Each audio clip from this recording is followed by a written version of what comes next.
Olá, está no ar mais um Conversando com Divaldo Franco. Será que o sonho representa alguma coisa na nossa vida? Será que eles podem ser experiências espirituais? Acompanhe a entrevista.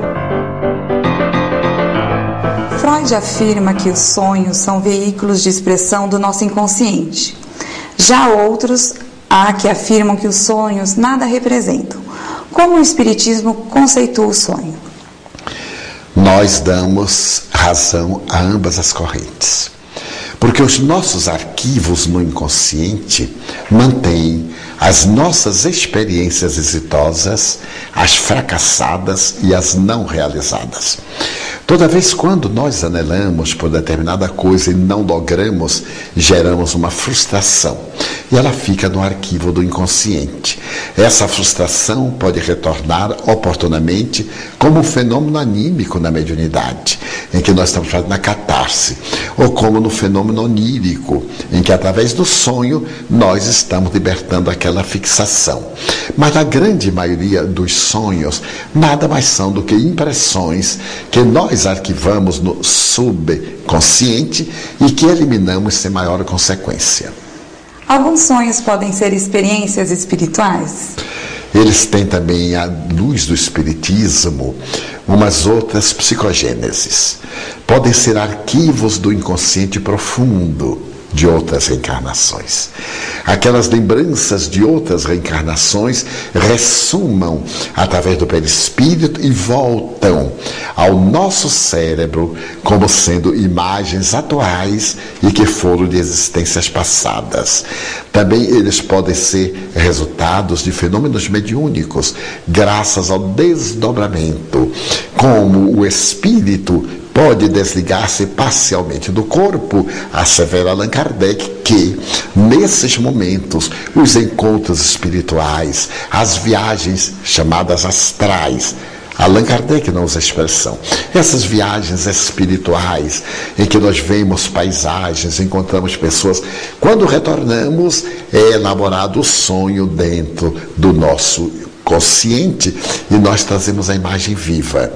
Mas ainda temos um tipo de sonho que é o chamado freudiano, aquele que é defluente da libido, em que as nossas fixações sexuais, e o ser humano é, com toda correção dito, um animal sexual, com o uso da razão, eles tomam um corpo muito grande em formas de pesadelos, em forma de acontecimentos não realizados, em conúbios muitas vezes tormentosos, em que o indivíduo trabalhou muito no inconsciente, mas não agiu.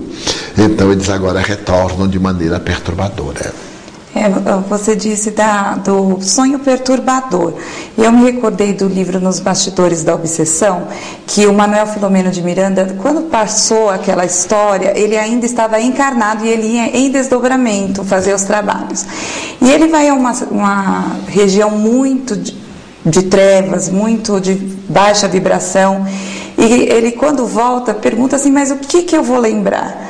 E falam assim, vai ser como um pesadelo. Então nós poderíamos dizer assim que alguns pesadelos nós estamos lá trabalhando para o bem? Sim. Quando nós estamos trabalhando no bem, ao retornarmos, nós temos sensações eufóricas de vermos, por exemplo, pessoas queridas, seres angelicais, Jesus Cristo, Maria Santíssima. É como o nosso cérebro decodifica aquela imagem com a qual não está familiarizado. Mas quando se trata dessas regiões, Filomeno de Miranda refere-se ao anfiteatro, aquela região terrível que era comandada por um espírito grande hipnotizador. Então, nós recordamos com aquela sensação desagradável. As imagens são convertidas agora em angústia, em estados de aflição inconsciente. São sempre lembranças de desdobramentos espirituais, de acordo com a região, se as regiões inferiores ou se as regiões superiores da vida. Os sonhos e seus significados sempre despertaram o interesse da humanidade. Recentemente, a ciência descobriu que até mesmo os bebês sonham dentro do útero da mãe. De acordo com a ciência, Os sonhos são uma experiência do inconsciente que ocorre durante o sono físico. Já para algumas tradições religiosas, os sonhos são interpretados como uma expansão da consciência, muitas vezes revestidas de um certo misticismo. Nesse sentido profético, é possível encontrar muitas citações sobre os sonhos na própria Bíblia. Um exemplo está em Mateus capítulo 2, versículo 13, que se refere a um aviso recebido em sonho por José sobre um plano do rei Herodes para matar Jesus, e que, para escapar, teria que fugir para o Egito com Maria.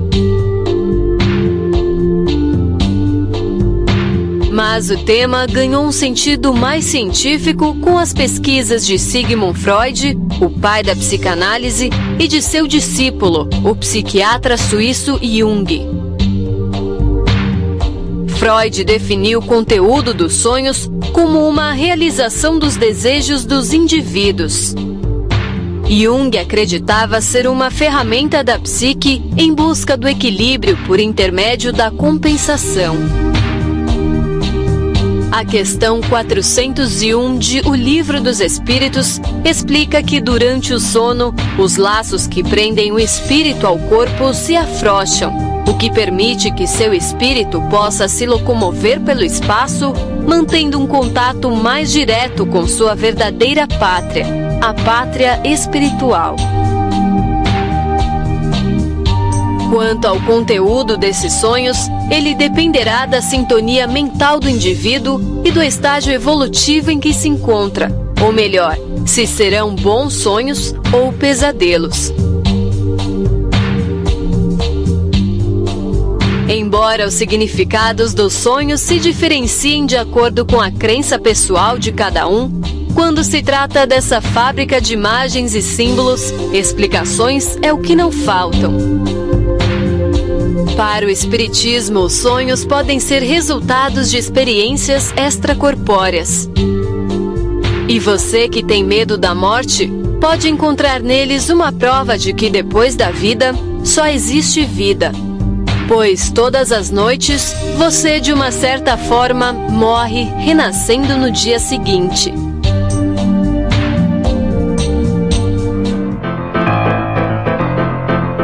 Nós vamos para um rápido intervalo e voltamos já com muito mais sobre o sonho. Não saia daí!